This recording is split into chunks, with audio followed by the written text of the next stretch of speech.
Bismillahirrahmanirrahim. Assalamualaikum warahmatullahi wabarakatuh. Assalamualaikum warahmatullahi wabarakatuh. Allahumma shalli ala sayyidina Muhammad wa ala ali sayyidina Muhammad. Ali.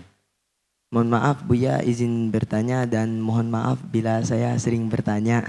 Jadi Buya pertanyaannya, di rumah itu ada foto keluarga, tapi keluarga saya itu masih ragu-ragu buat majang foto keluarga tersebut di dinding rumah karena pernah mendengar suatu pendapat dari ulama bahwasanya ketika di rumah dipasangi suatu surah itu katanya malaikat rahmat itu tidak masuk ke rumah.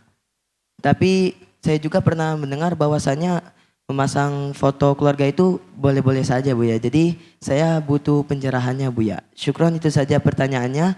Wassalamualaikum warahmatullahi wabarakatuh. Waalaikumsalam warahmatullahi wabarakatuh.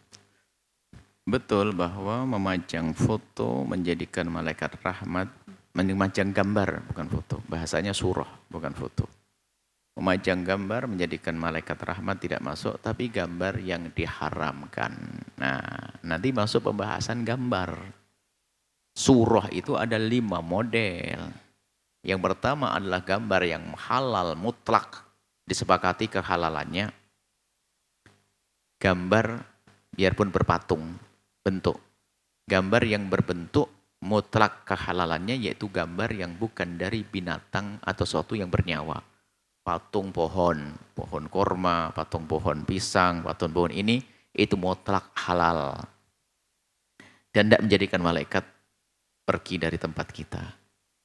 Yang kedua adalah gambar yang mutlak haram, nggak bisa ditawar lagi, yaitu gambar dari sesuatu yang bernyawa, yang berbentuk, bahasa lain patung dan sejenisnya. Nah ini, itulah yang menjadikan malaikat rahmat tidak masuk ke rumah kita, yang haram mutlak tadi. Kemudian yang kedua adalah, yang ketiga, khilaf di antara para a'immah, yaitu gambar dari sesuatu yang bernyawa tapi tidak berbentuk. Lukisan burung onta, lukisan onta dan sebagainya, lukisan. Dari sesuatu yang bernyawa, ini khilaf para a'immah. Kebanyakan mengatakan tidak haram. Karena selagi tidak berbentuk, seandainya ditiupkan roh nggak akan hidup. Gambarannya seperti itu. Maksudnya selagi tidak berbentuk. Biarpun dalam hal ini ada ulama yang mengharamkan, kita hargai yang mengharamkan. Khususnya kalau salah ulama dari India itu, sebagian dari mereka keras dalam hal ini.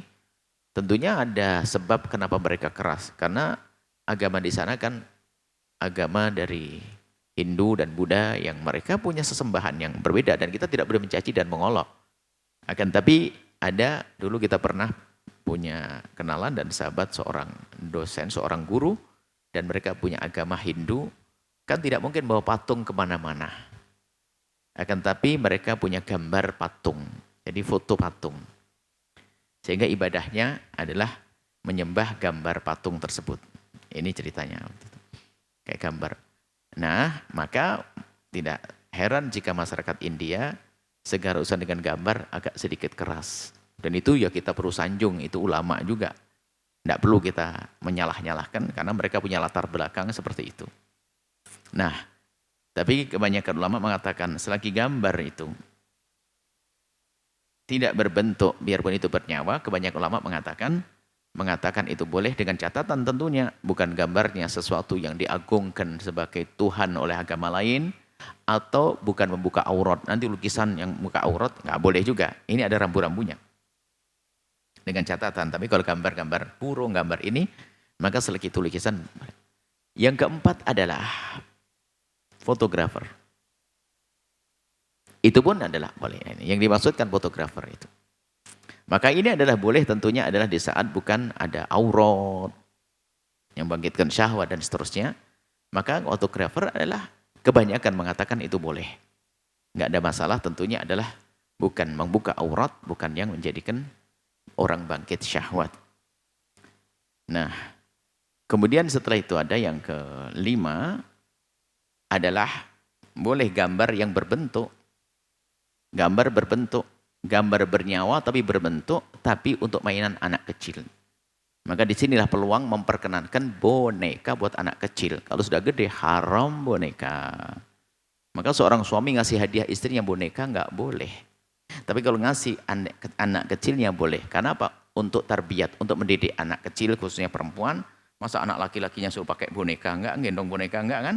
Biasanya anak perempuan gendong boneka untuk melatih kemandirian nanti di saat menjadi ibu-ibu. Maka untuk anak kecil boleh. Nah, kemudian yang ditanyakan, apakah boleh saya memajang foto keluarga di rumah? Ya ini masuk pembahasan 5, jenis fotonya kayak apa. Kalau patung ayahmu ini. Nah, baru nanti ada bab akhlak. Masalah kehormatan, masalahnya adik, kakak perempuanmu, ibundamu, masa dipajang rame-rame begitu ya. Ini adalah masalah akhlak. Masalah kemuliaan diri.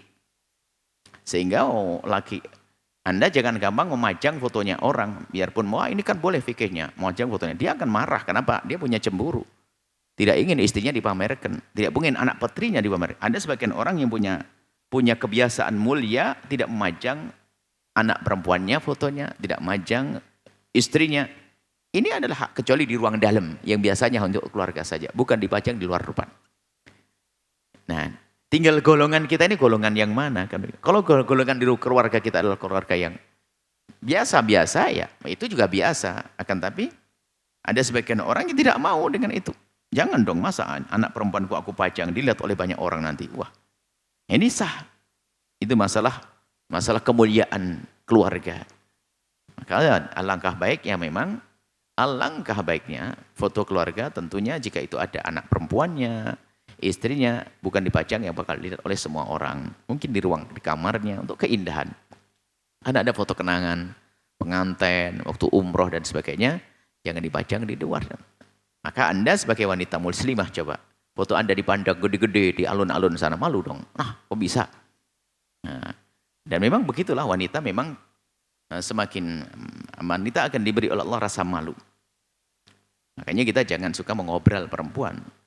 Perempuan kemuliaannya di dalam rasa malunya seperti itu. Tapi kalau ada di rumah seseorang memajang foto istrinya dan anaknya dengan catatan masih menutup aurat, ya kita tidak perlu keras-keras. Enggak perlu keras, oh ini haram dan memang keharaman tidak mudah. Untuk mengatakan haram itu harus ada judulnya dong, babnya. Kenapa dikatakan haram? Kalau bertentangan dengan tradisi kemuliaan di sebagian masyarakat sah. Tapi mengatakan haram tidak. Kalau bertentangan dengan tradisi kemuliaan, keluargamu keluarga bagaimana? Ini kalau memang masalah malaikat sudah jelas urusan malaikat tadi. Malaikat tidak akan masuk di patung gambar yang berbentuk yang mutlak keharamannya tadi. Seperti itu, Allah a'lam bishawab.